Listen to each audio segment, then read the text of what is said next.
Good morning and welcome to this news event hosted by the Our Transportation Future Coalition, or OTF for short.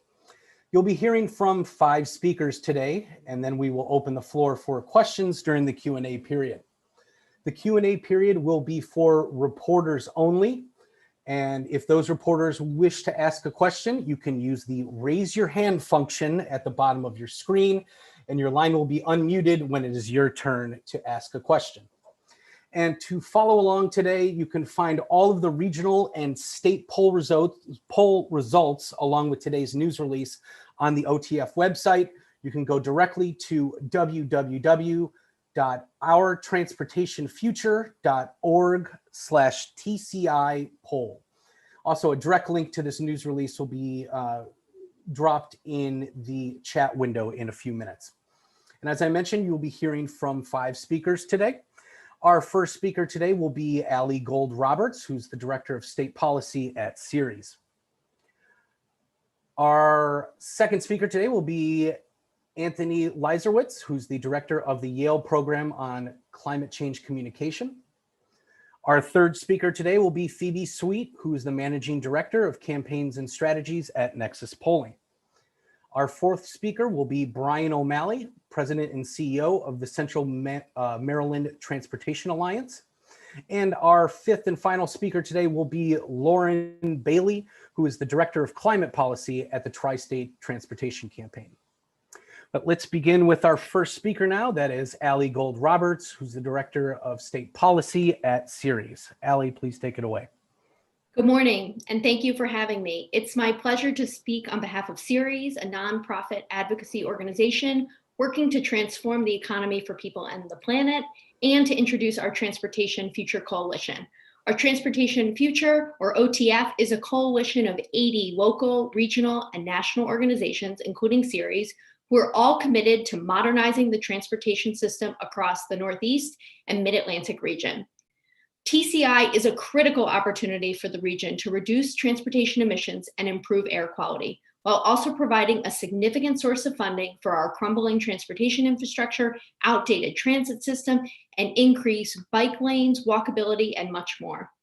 More than 100 businesses, investors, and higher education institutions, including Akamai, DHL, Eastern Connecticut State University, Haverford College, Lyft, Nestle, Novartis, State Street, and more, support TCI as a way to enable economic growth, invest in a modern transportation system, and improve public health.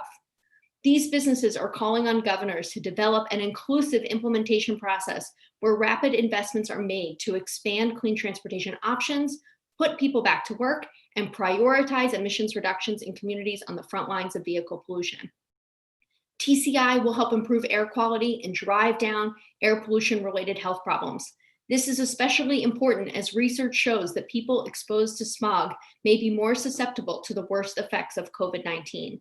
This fall, Harvard T. Chan School of Public Health released a study illustrating the potential health benefit outcomes of TCI. Under the most ambitious cap on emissions, which the OTF coalition supports, the study found that up to 1,000 deaths and 5,000 asthma cases could be avoided annually by the year 2032. The study also linked increased exposure to vehicle emissions in overburdened and underserved communities to higher mortality rates from COVID-19, emphasizing the need to prioritize investments in these communities.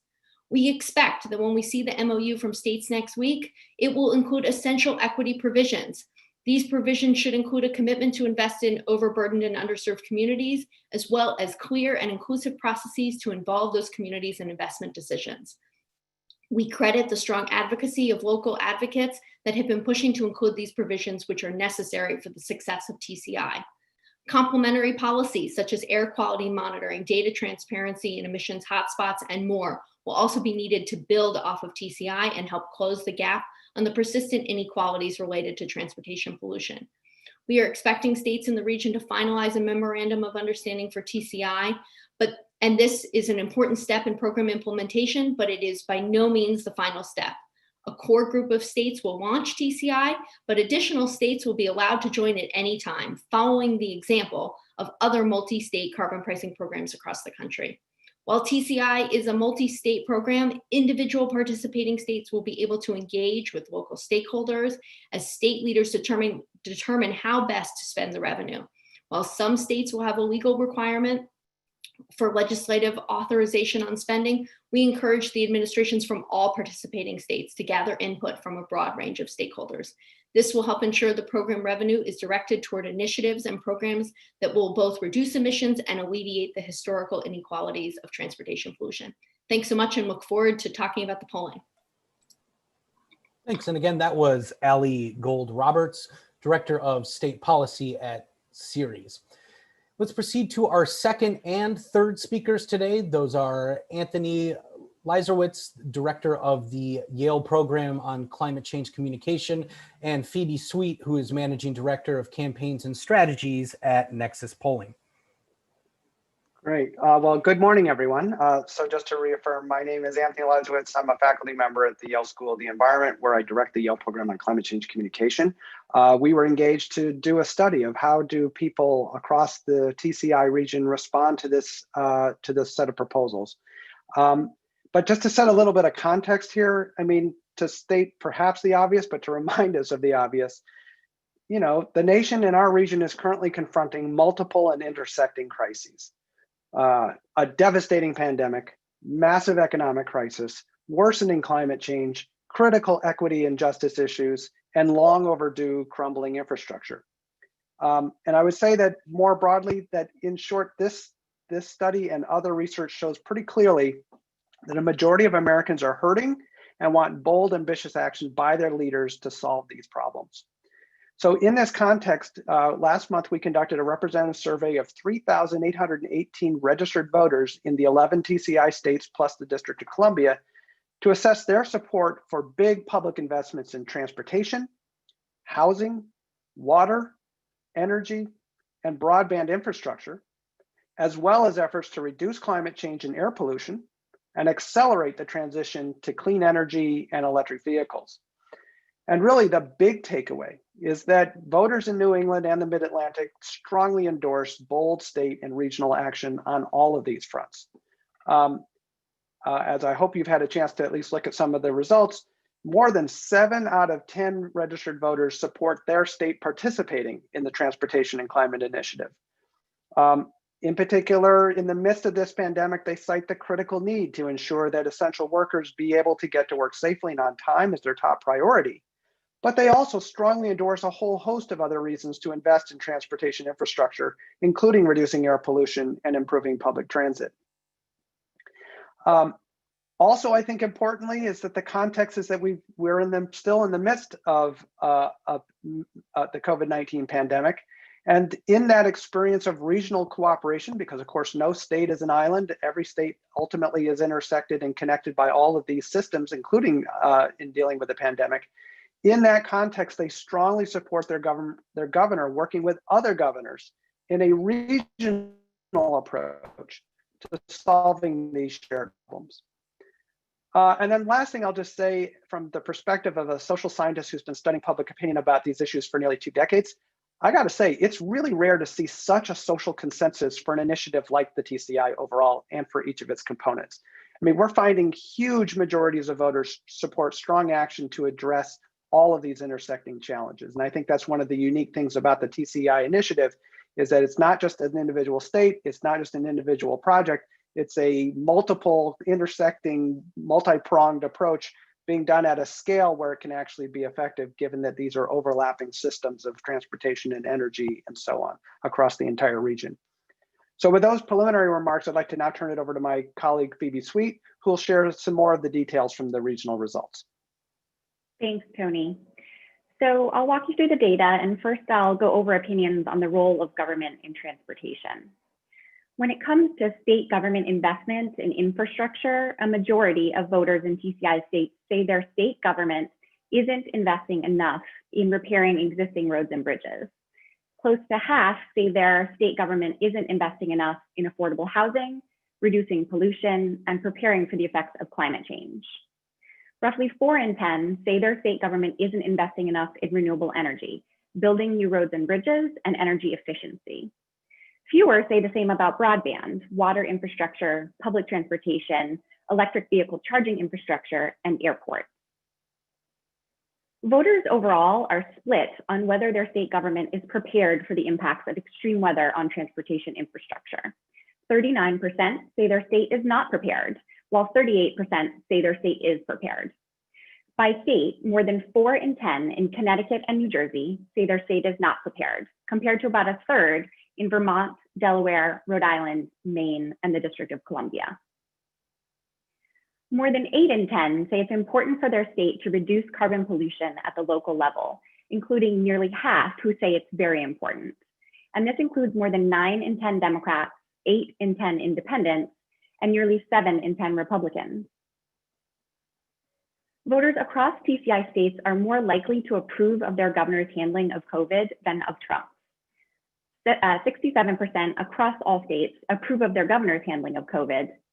And governors with particularly high marks include Larry Hogan of Maryland, Charlie Baker of Massachusetts, Phil Scott of Vermont, and Ned Lamont of Connecticut, as well as Mayor Muriel Bowser of DC.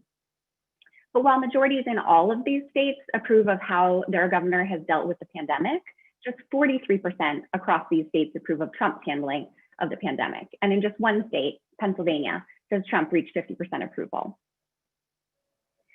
8 in 10, including at least 7 in 10 in every state, would support their governor working with other governors in the region on issues beyond the pandemic, such as expanding transportation. Support is highest in DC, Maryland, Massachusetts, Vermont, and New York, but at least 7 in 10 in Pennsylvania and Maine would support this as well. Roughly 3/4 agree that if the federal government fails to reduce the pollution that causes climate change, their state government should take action. And this holds true regardless of party. 86% of Democrats, 67% of independents, and 56% of Republicans agree.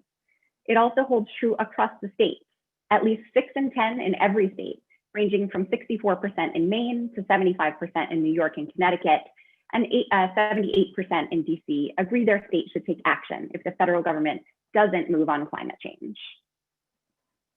Next, I'll share some opinions on transportation in TCI states.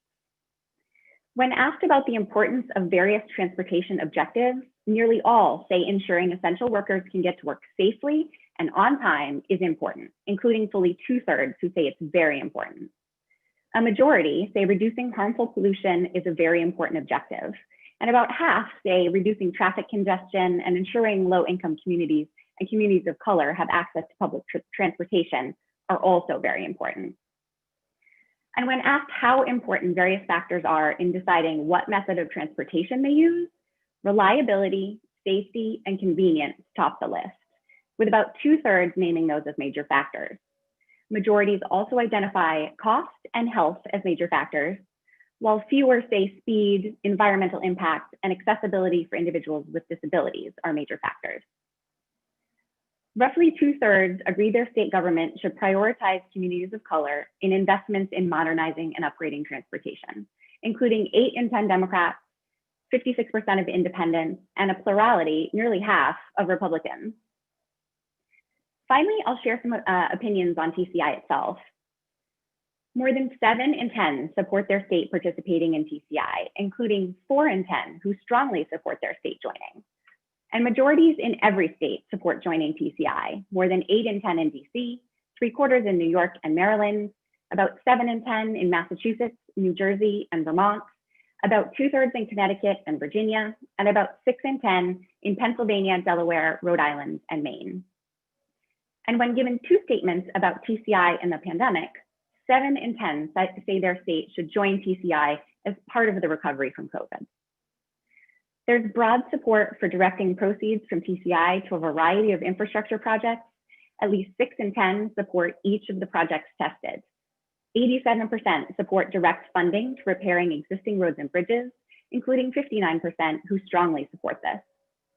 Other objectives with strong support are investing in roads and bridges to make them climate resilient, expanding high-speed communications and internet, and improving the reliability of public transit. There's also strong support for incentives for electric vehicles, increasing frequency of public transportation, and EV charging infrastructure. And with that, I'll turn it back to Tony for a bit more context. Thank you, Phoebe.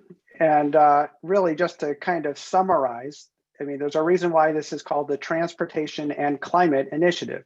And I think in broad brush terms, we see just overwhelming support for investments in a whole host of transportation related things, from changing infrastructure to, again, accelerating the move to clean energy and charging infrastructure across the region. But at the same time, we're seeing very strong support for action to address climate change and air pollution across the region, especially as it has consequences, disproportionate consequences for communities of color and that are otherwise disadvantaged. So overall, I think we really see again that there's very strong support for bold, ambitious action in this new context of the pandemic and the economic crisis. And with that, we'll turn it over. Great. Again, that was Anthony Leiserowitz, Director of the Yale Program on Climate Change Communication, and Phoebe Sweet, who's the Managing Director of Campaigns and Strategies at Nexus Polling. And that takes us to our fourth speaker today, which is Brian O'Malley. He's the President and CEO of the Central Maryland Transportation Alliance. Brian, take it away. Good morning. So this polling data tells us that voters want their governors to take action to address the to address the transportation sector's role in causing the climate crisis. In Maryland, Governor Larry Hogan is popular in part because of his willingness to face crises like the COVID-19 pandemic and climate change and seek solutions even when the federal government isn't doing enough. When it comes to transportation, my organization, the Central Maryland Transportation Alliance, has at times been critical of our governor's priorities, but we are supportive of his leadership on the Transportation and Climate Initiative. And as this polling data shows us, we're not alone. While 70% of registered voters in the states developing TCI want their governor to go forward with the program, in Maryland, the figure is even higher, 75%.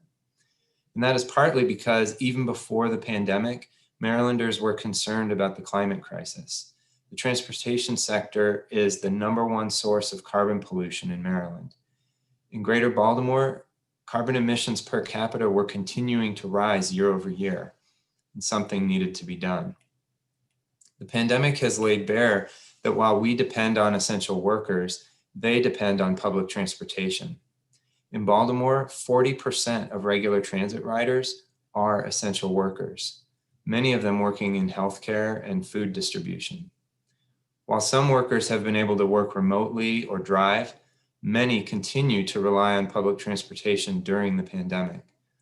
And so for our hospitals, our grocery stores, and other critical facilities to continue to function, we must have safe, reliable transit. The time to act is now. We're in multiple crises, as some of the speakers have mentioned. Like the voters in other states polled, Marylanders want to see their governor take action to reduce carbon pollution and ensure we have a transportation system that gets essential workers to work on time. We look to Governor Hogan as one of the leaders on the Transportation and Climate Initiative. He is one of the governors voters are looking to for action to help us be healthier, to help people in our communities get to work. Thank you.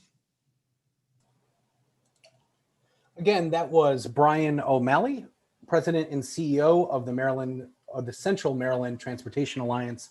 And that takes us to our fifth and final speaker today, which is Lauren Bailey, Director of Climate Policy at Tri-State Transportation Campaign. Lauren? Thank you so much. As the moderator said, my name is Lauren Bailey. I'm the Director of Climate Policy for Tri-State Transportation Campaign. Tri-State is a 27-year-old organization that focuses on 4 key goals: making transportation fair, fixing our commutes, eliminating pedestrian deaths, and particularly why we're here today, meeting our climate goals. This regional polling effort has really shown us that our voters, especially in the tri-state region of New York, New Jersey, and Connecticut, are paying attention. For starters, many of my colleagues have said, 7 in 10 New Jersey and Connecticut voters and 8 in 10 New York voters support their state entering this TCI policy. They want our state leaders to do what they must to get away from this air pollution from our transportation sector. They see the need to eliminate dangerous emissions from cars and trucks to protect against the illnesses and deaths this pollution causes, including serious complications from COVID-19. Voters are aware that the states are not doing enough to prepare for the effects of climate change. Our entire region is interconnected, and we know that this regional effort is really important. And also, voters know how important our transportation system is for the people who can stay home right now, and as Brian said, for the essential workers who still need to get to work and to do their jobs effectively. Public transit in the region, which was battling through budget issues to transform to a cleaner and more effective system before the pandemic, is now facing such painful service cuts and layoffs that riders soon may have no choice but to find other ways to get around or be left stranded. The long-term health of our transit systems, as well as bolstering service and eliminating emissions, relies on a new longer-term funding solution. And this TCI policy is that integral starting point. And the scale of what needs to be done is immense. Current funding streams, such as Volkswagen settlement dollars, are only able to get us pilot projects and other starting points. The potential investment opportunities from this TCI policy are significantly more substantial, leading us to a place where we can make the plans on our shelves into our reality. Now is the time to implement proven ideas to fix our commutes, make transportation safer and cleaner, and clean our air overall. And the voters know that. The large threat of climate change, paired with the proven harm air pollution adds to the people who are battling COVID-19, means now is the time for transformative investment. And this TCI policy means that polluters pay for that transition. Our voters are paying attention. They want to see action from our governors, and we're very excited to see what happens next. Thank you so much for having me. Again, that was Lauren Bailey, Director of Climate Policy at Tri-State Transportation Campaign. And that takes us to the Q&A portion of the call. If you wish to ask a question, use the raise your hand function and your line will be unmuted when it is your turn to ask a question. As a reminder, the Q&A period is for reporters only. If you're having issues with your own audio or the raise your hand function, you may also use the text-based Q&A box, and we'll do our best to get to all of those questions, but we will be taking the live questions first. And before we take our first question, I just want to mention that a video recording of this news event will be made available online at the OTF website, which is www.ourtransportationfuture.org. And you can find all of the polling results at the Our Transportation Future website that is linked to in the chat box, but you can also go directly to the URL, which is www.ourtransportationfuture.org/TCI poll. And before we take our first question, I just want to mention again that we're joined in the Q&A period by James Wyatt from Nexus Polling, who's going to be on to help answer questions related to polling data. Why don't we take our first question? Our first question comes from Barbara Moran with WBUR in Boston.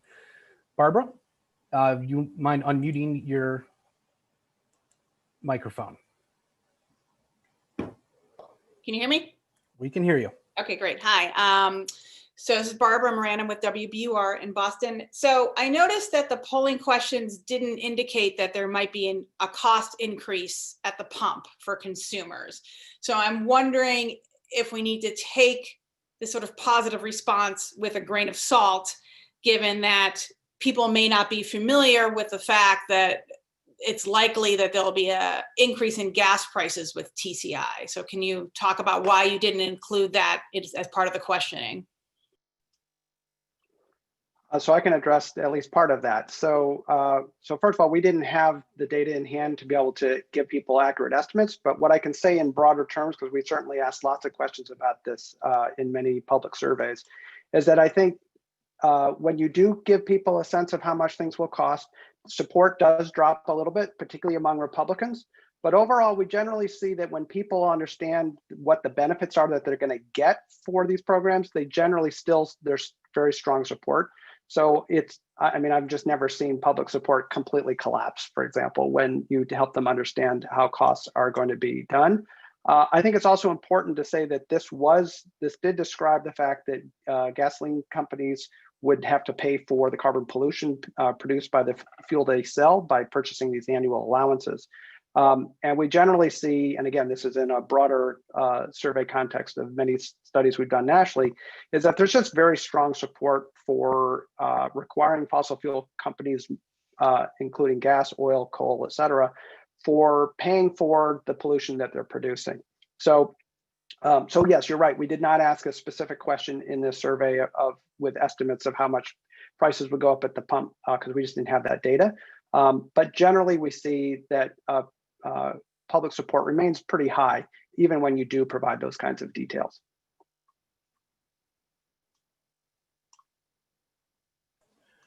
Great. Why don't we take our next question? Just a second. Our next question comes from Bob C., who is from WGBH Public Radio in Boston. Bob, please make sure that you're unmuted.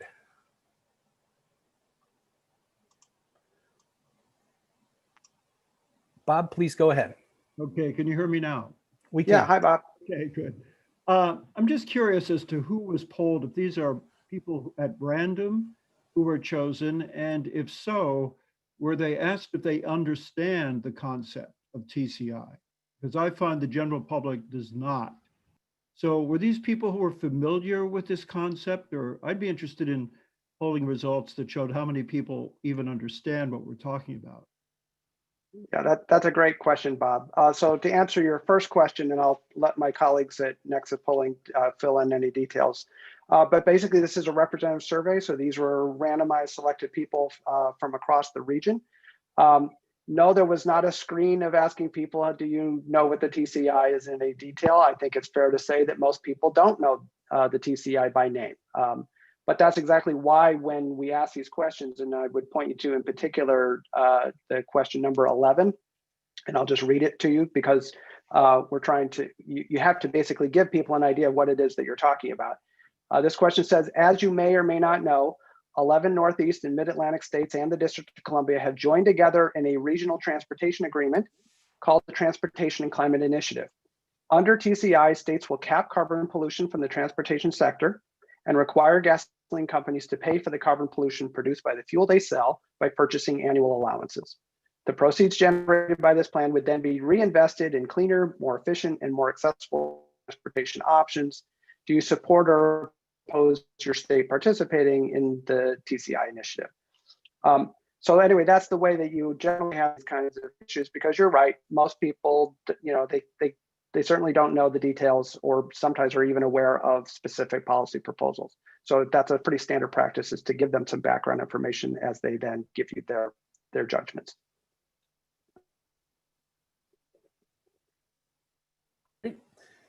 Thank you for your question, Bob. And let's take our next question, which comes from the Q&A box from Advanced Biofuels USA.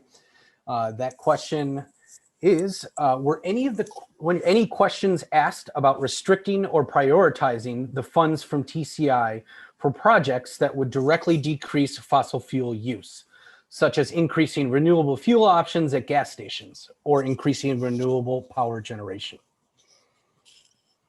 So that's a great question. I'm trying to think back over all the questions we asked. I don't believe we asked any questions specifically about renewable fuels. So I assume that you mean like biofuels. I don't believe we asked any questions about that. We did ask a number of questions about, at least related to the transition to electric. So support for electric charging station networks and so on. And again, very high support for that. And I don't believe, I just don't believe there was anything else. Phoebe, do you remember any other specific questions that related to renewables? No, nothing other than just general support for investments in those areas. Yeah. Thank you for your question.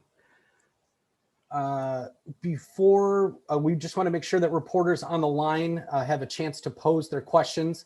I want to remind everyone again, if you wish to ask a question, use the raise your hand function and your line will be unmuted when it is your turn to ask a question. As a reminder, the Q&A period is for reporters only. If you're having issues with your audio or the raise your hand function, you may use the text-based Q&A box, and we'll do our best to get to all the questions. And while we're waiting for our next question, I just remind everyone that to connect with any of the speakers that you've heard from today, or to get more info, you can contact Alex Frank at 703-276-3264. His email address is also included in the invitation and registration that you received for this news event. A recording of this news event will be made available online at the Our Transportation Future website. That website is www.ourtransportationfuture.org. You also, if you'd like access to any of the visuals or graphics used during today's presentation, you can contact Alex Frank if you need anything at all. Just checking in to see if we have any additional questions at this moment, which we do not. Oh, actually we do. Our next question comes from Lisa Prevost from Energy News Network. And her question is, returning to the issue of costs, why didn't you at least ask voters if they would support TCI if it resulted in higher gas prices? My question is for the group. I'll have to turn that over to our colleagues at Climate Nexus. We didn't consider that.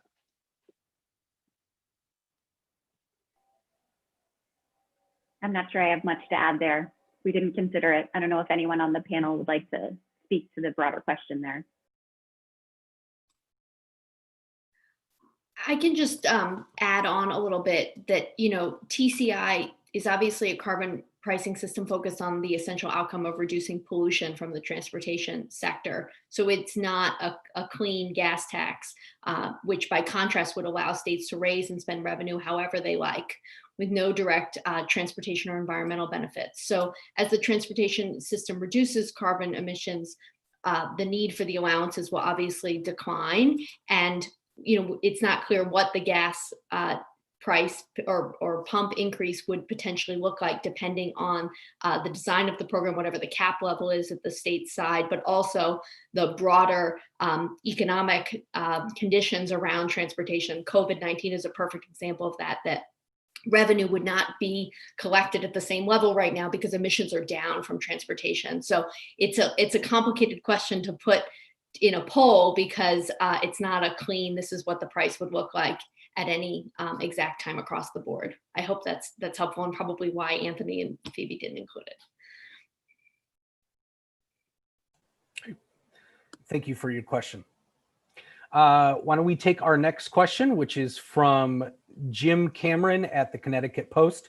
Jim, if you don't mind unmuting yourself. You're now live. Can you hear me now? We can. Excellent. Great. Thank you for taking the question. I got to go back and follow up on what the folks in BUR and GBH were asking, and that's the funding question. Did you do any polling on other funding alternatives such as tolls, vehicle miles tax, sales tax increases, or were you only looking at your own funding initiative idea? Thanks. Yeah, great question. The answer simply is no. We were only looking at the TCI initiative. Thank you. Yep. Great. Thank you for your question, Jim. And I want to remind reporters one last time how they can ask a question before we close today's news event. If you want to ask a question, please use the raise your hand function, and your line will be unmuted when it is your turn to ask a question.